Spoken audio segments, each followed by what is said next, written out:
Mings. Mings. Uy, baba kayo dyan.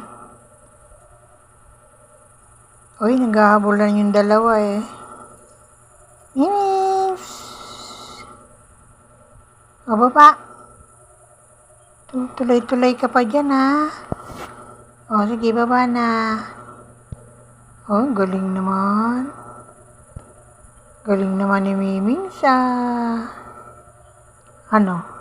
Ha, gutom na, gutom. Gutom na, Mimings. Ay, naglalaro na. Linis Ano, gutom? Gutom na yan, pusang yan. Ha? Gutom na ikaw? Ha? Kain na, kain. Cute-cute naman ang pusang yan. Sarap-sarap dito, oh. Yan na, bagong linis, oh. Sarap-sarap na ang paglalaro ng dalawang kuring-kuring na are. Ito na may puno ng, ano ba ito, patola yata to? Kalabasa. Ayan na yung kubo. Halika, papunta tayo sa kubo. May tubig na rin yan dito sa kubo. Ang ganda ng kubo. May kasama pang pato. Meron ng pangpulutan si Marlon. Kit naman ang kubo ni Medyo. Meron pang sabong. Meron pang mga inahe. Pwede na pala dyan tinola. Meron mga manok-manok. Ang linis-linis na. Ito naman yung pwede na dito magtagay-tagay. Ang cute naman ng upuan. Pagpapresko. Pag ako dito magluluto. Magluluto ng suso. Charot. Ay, ang ganda na. Linis na ng kubo.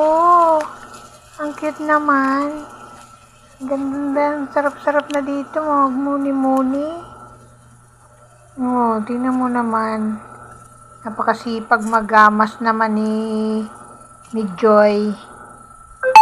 Sarap-sarap na ng kanyang pagmasdan ng kanyang kapaligiran. Napakalinis na, diba? Sarap dito sa kubo. Ganito lang ako sa buhay sa bukid. Napakasimple. Tapos tanim-tanim mga kalangyan ng mga gulay-gulay. Bagong kubo lang kasi yan. Wala pa masyadong gulay. Ang ganda. Naglalaro yung dalawang pusa, Ang cute naman ang kubo. Ay, may tubig na yan. Sarap dyan magmuni-muni. Diba, napakalinis. Ganyan lang mga pag nasa bukid ka, ganyan lang. Napakapayapa. Payapa ang lugar. Wala kang kamaritisan. Diba tahimik? Pag mag-isa ka lang dyan, muni-muni ka, tanim-tanim lang dyan. May tanim-tanim ng mga gulay-gulay na gabi. Ayan, yung mga gulay-gulay. Diba? Ang cute talaga na Mimings. Binibitin sa kahoy. Cute mo.